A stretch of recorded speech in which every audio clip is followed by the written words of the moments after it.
Buenas tardes, bienvenidos a la clase de Introducción al Derecho. Es nuestra clase número 8 y vamos a ver la clasificación del derecho.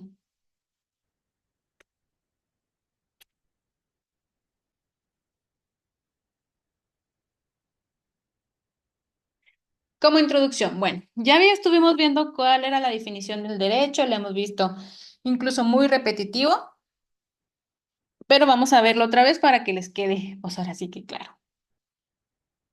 El derecho está definido como un conjunto de normas jurídicas que van a regular conducta humana donde en la sociedad es una disciplina amplia y compleja. La clasificación del derecho va a ser esencial para facilitar su estudio y la aplicación por las diversas áreas de la vida.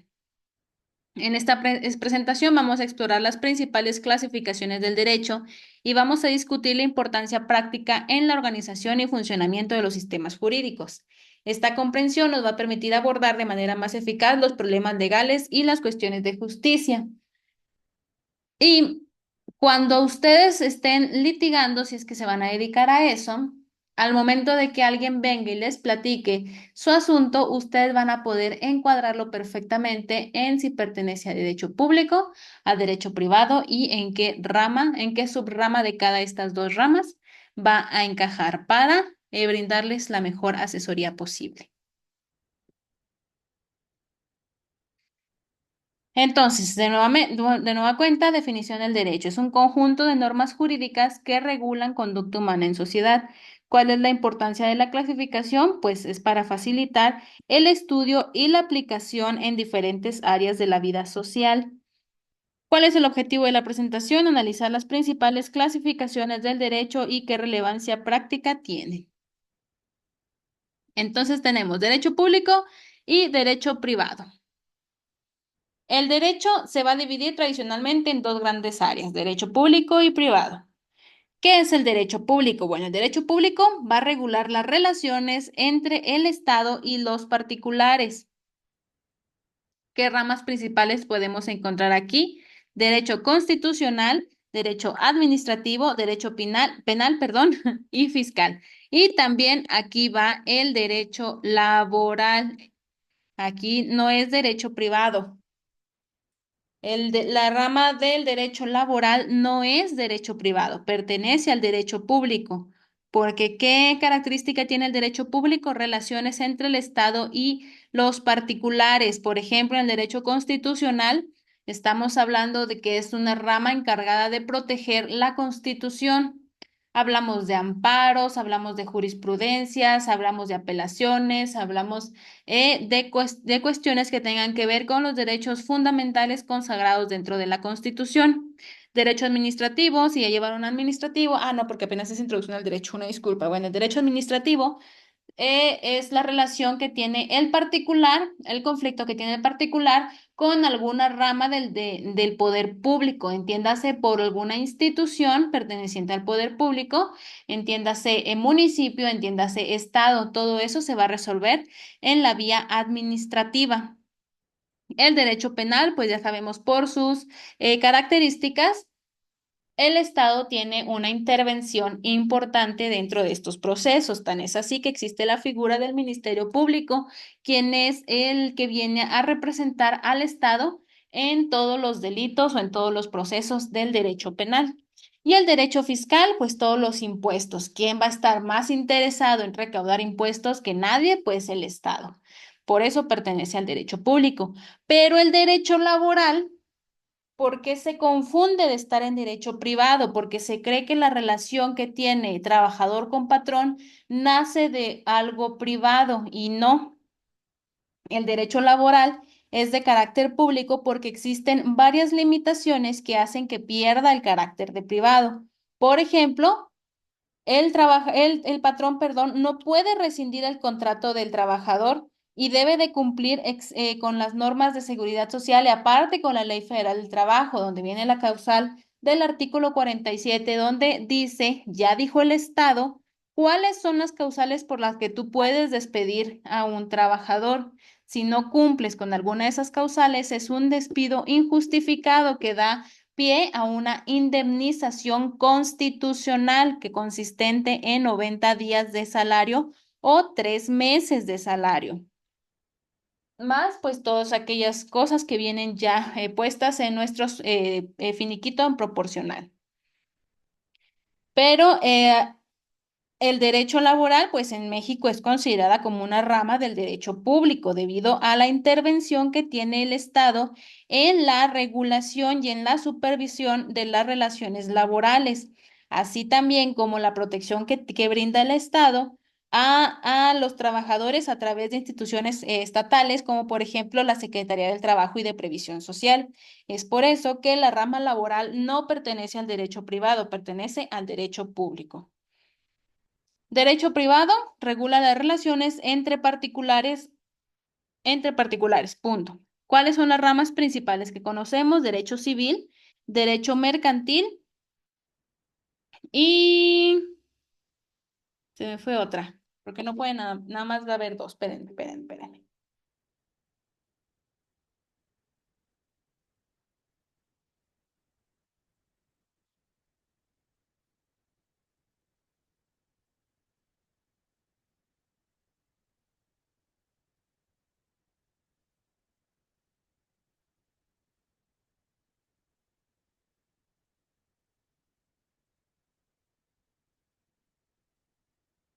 Y el derecho internacional privado, ahí está. Derecho internacional privado y obviamente acá tenemos al derecho internacional público. Por ejemplo, tenemos derecho civil, se basa mucho en los contratos. ¿Qué es un contrato? Es un acuerdo de voluntades entre las partes que intervienen en el contrato. Por eso hablamos de un derecho privado. El Estado no tiene por qué andar regulando cuestiones contractuales respecto a las rentas, no tiene intervención en las rentas, no tiene intervención en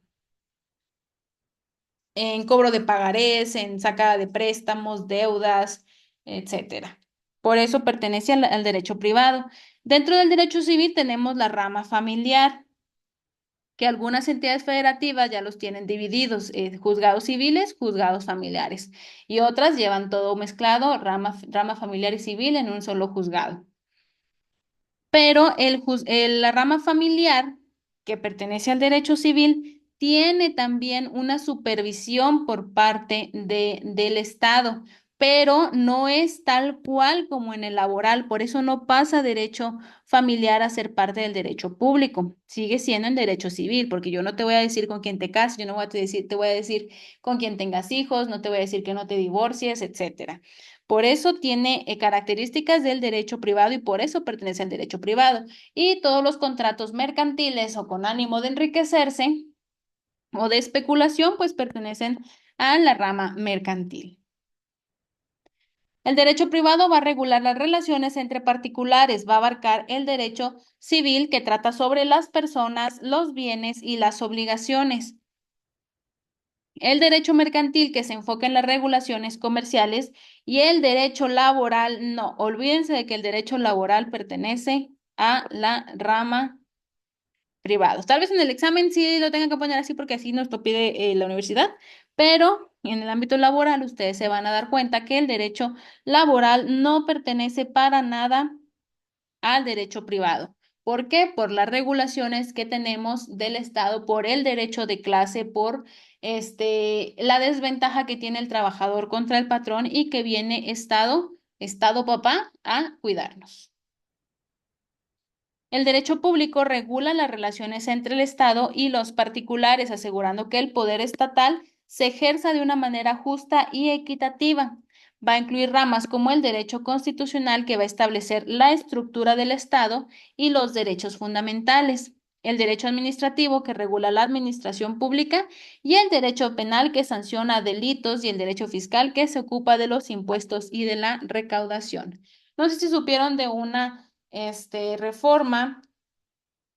A ver, permítame porque me mandaron un mensaje.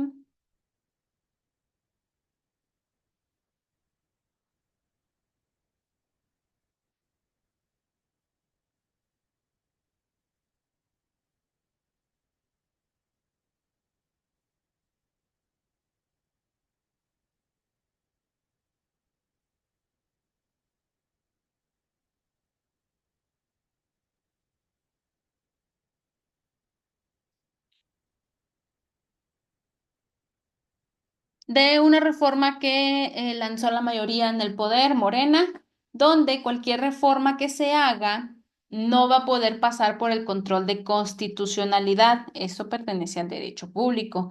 ¿Qué significa esto? Que las reformas, aunque sean contrarias a la Constitución, no van a poder ser tumbadas por la Suprema Corte por esa reforma tan arcaica y tan atroz, tan terrible que aprobaron. Como la aprobaron, pues son mayoría. ¿Qué quiso el pueblo? Quiso eso. Vamos a ver a dónde nos lleva, pero no pintan nada bonito en el ámbito de derechos humanos y derecho constitucional. Ustedes van a ir viendo a lo largo de la carrera qué desgracias nos esperan y qué reformas se van a hacer y cuando lleven su materia de amparo o de derecho constitucional o de jurisprudencia se van a dar cuenta la importancia de la reforma judicial, qué afectación real vamos a tener y aparte de esta reforma donde no permite el control de constitucionalidad. Es decir, si México aprueba la pena de muerte en su reforma y no es sometido a un control de constitucionalidad para ver si va acorde esa nueva ley a la Constitución, se va a aprobar y aunque sea contra la Constitución, no va a haber manera legal de tumbarla. Por eso, el derecho constitucional pertenece al derecho público, porque se trata de proteger la Constitución, que haya una coherencia entre la Constitución y las leyes emanadas por los poderes ejecutivos y legislativos. Las leyes emanadas por el Poder Judicial, que son las jurisprudencias de cajón, pasan por el derecho constitucional porque se trata justamente de eso, de pasar esta ley o esta norma o de hacer una norma, una aplicación o una interpretación basada en los derechos fundamentales que están consagradas en la Constitución. Derecho sustantivo y derecho adjetivo. La clasificación del derecho también distingue entre derecho sustantivo y derecho adjetivo. ¿Qué es el derecho sustantivo? Bueno, el sustantivo va a definir los derechos y las obligaciones de las personas. Por ejemplo, tenemos el Código Civil o el Código Penal. Y el derecho adjetivo va a establecer los procedimientos para hacer valer los derechos y cumplir las obligaciones. Tenemos el Código de Procedimientos Civiles y el Código de Procedimientos Penales. Entonces, diferencias entre derecho sustantivo y derecho adjetivo. El sustantivo va encaminado a la individualización del derecho hacia, y obligación hacia la persona. ¿Dónde podemos encontrar derechos y obligaciones? Encontramos en el derecho, en el Código Civil, por ejemplo, donde nos dan los derechos si rentamos una casa, donde nos dan las obligaciones si tenemos hijos, donde nos dan el derecho a casarnos con quien queramos, donde nos dan el derecho a tener un nombre, a tener un acta de nacimiento, nos dan también la obligación de registrar a nuestros hijos en actas, en el registro civil. Ahí podemos encontrar, por eso se llama sustantivo, habla del sujeto. Y el derecho adjetivo nos va a establecer procedimientos de estos mismos códigos. Es decir, si nosotros tenemos, por ejemplo, que queremos divorciarnos, tenemos derecho en nuestro Código Civil a pedir el divorcio. Pero ¿cómo vamos a pedir ese divorcio? Bueno, ahí es donde entra el derecho adjetivo. El derecho adjetivo nos va a decir paso por paso cómo vamos a pedir el divorcio. Primer paso, presenta tu demanda. Segundo paso, que se notifique al cónyuge. Tercer paso, pon tu demanda el convenio. Pon también qué va a pasar con los bienes que se crearon durante el matrimonio. O dinos si te casaste por bienes separados o por sociedad conyugal, etcétera. Ahí en el adjetivo nos va a venir el procedimiento paso por paso, cómo se va a realizar ese divorcio, ¿ante quién? Ante el juez. Código de Procedimientos Civiles. En Coahuila tenemos el Código de Procedimientos Familiares y también tenemos la Ley para la Familia, porque el Código Civil en mi estado, en Coahuila, simplemente habla de todas las cuestiones civiles, rentas, inmuebles, sucesiones, etcétera. Y el Código Familiar nos va a hablar de adopciones, de tutela, de divorcio, de matrimonio, de diferencias familiares, pensión alimenticia, convivencias, guardia y custodia y todo lo inherente a la familia. Y Código de Procedimientos Penales, pues ya lo sabemos, el nuevo sistema de justicia penal. Derecho sustantivo. El derecho sustantivo define los derechos y obligaciones de las personas. El Código Civil establece los derechos de propiedad y las obligaciones contractuales, mientras que el Código Penal define los delitos y sus sanciones. Derecho adjetivo, en contraste con el derecho subjetivo, el derecho adjetivo también es conocido como derecho procesal. Nos va a establecer procedimientos para hacer valer los derechos y cumplir las obligaciones.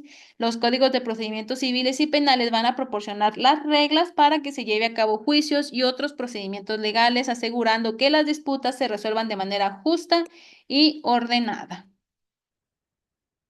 Derecho nacional y derecho internacional. Otra clasificación fundamental que tenemos es el derecho nacional e internacional.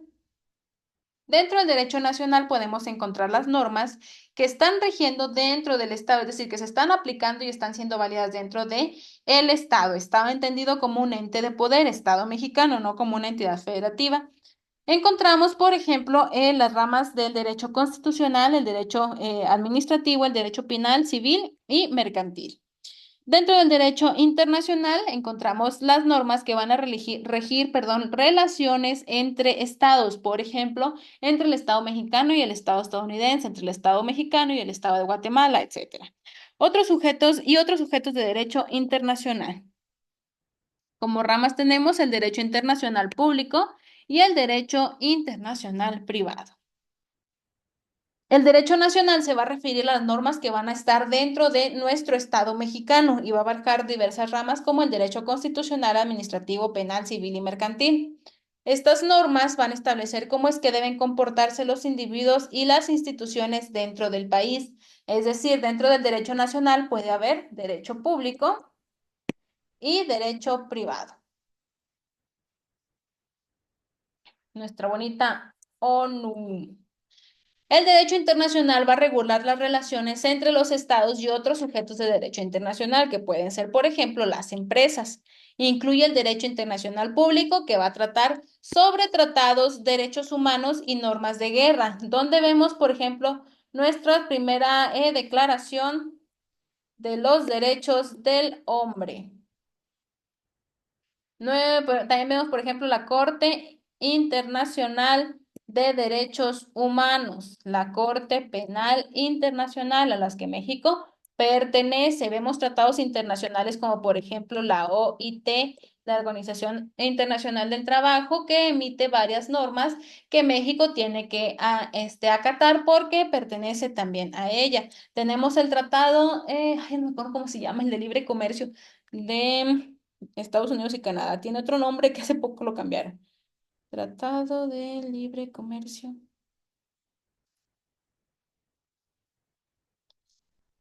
El Telecán. Ahora se llama de... Fue renovado en 2018 de llamarse Telecán, que era el Tratado de Libre Comercio entre América del Norte, que incluía Estados Unidos y Canadá, y México, se pasó a llamar Tratado México, Estados Unidos y Canadá, TEMEC. Ok. Bueno, ese tratado internacional que viene derivado del derecho internacional. Y el derecho internacional privado se va a ocupar de conflictos de leyes entre jurisdicciones diferentes y asuntos como el comercio internacional y la protección de inversiones extranjeras. Por ejemplo, yo traía un asunto para buscar a un deudor alimentario en Estados Unidos. Eso pertenece al derecho internacional privado. Estamos hablando de algo que deriva del Código Civil pero que trasciende la frontera. Y pues yo voy a tener que iniciar un proceso mediante consulado para poder hacer el cobro de la pensión alimenticia al mexicano con residencia en Estados Unidos y que es un desobligado. Derecho positivo y natural. Bueno, el derecho positivo y el derecho natural van a representar dos enfoques diferentes del derecho. El derecho positivo se va a componer de normas jurídicas creadas por el ser humano y aplicadas por el Estado. Estas normas son escritas, son vigentes y son coercibles, es decir, su cumplimiento puede ser exigible por la fuerza. El derecho natural se va a basar en principios y normas derivadas de la naturaleza humana y de la razón. Son considerados universales e inmutables, es decir, que no cambian. Aunque no son coercibles, estos principios van a servir de fundamento para el derecho positivo. Por ejemplo, tenemos el derecho a la vida, es un derecho natural que obviamente fundamenta el derecho positivo de no matar, de el asesinato, ¿verdad? Que está regulado, el homicidio, perdón, que está regulado en el Código Penal. Y pues va a guiar la justicia y la moralidad en la legislación y en la jurisprudencia. Si bien no son coercitibles, sirvieron de base para el derecho positivo. Derecho colectivo y derecho individual.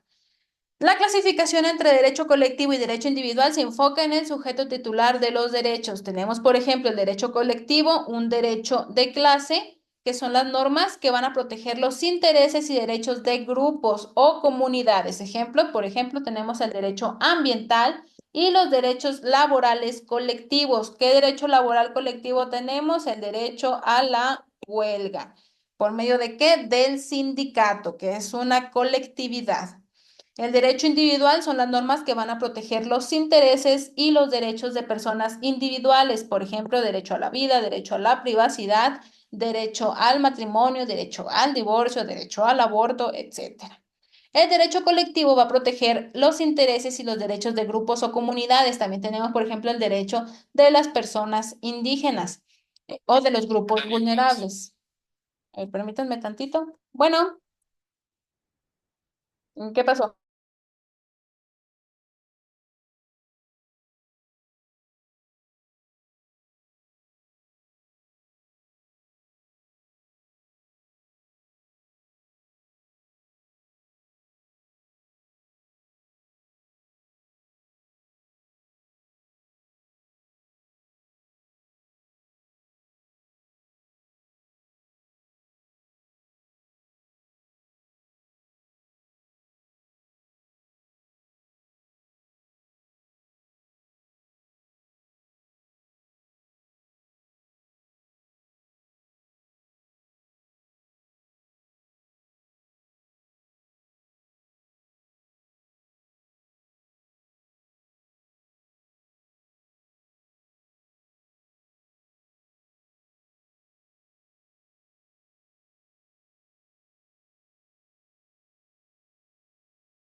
Listo. Ejemplos incluyen derecho ambiental que protege el medio ambiente para un beneficio colectivo y, por ejemplo, cuando estábamos hablando de las minas que contaminaban o cuando hablamos de cosas que se ven en noticia, que una contaminación por parte de Pemex a ríos, a mares, estamos hablando de proteger el medio ambiente para un beneficio colectivo y los derechos laborales que protegen los intereses de los trabajadores como grupo.